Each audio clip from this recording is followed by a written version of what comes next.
いちご組さん、準備はいいですか？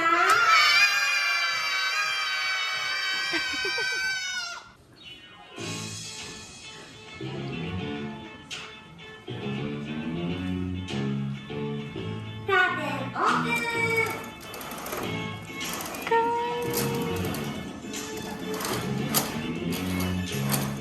女の子は自分のマークに取ってください。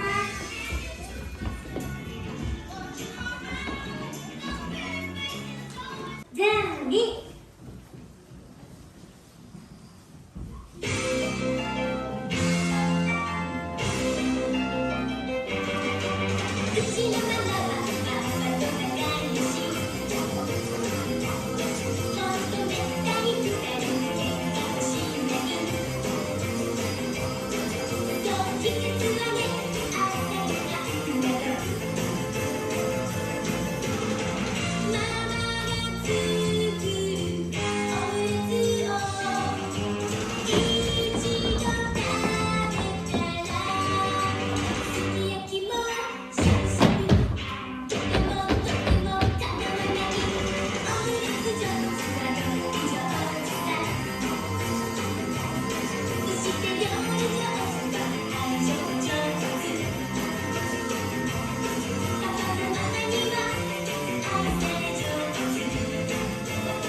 気をつけをします。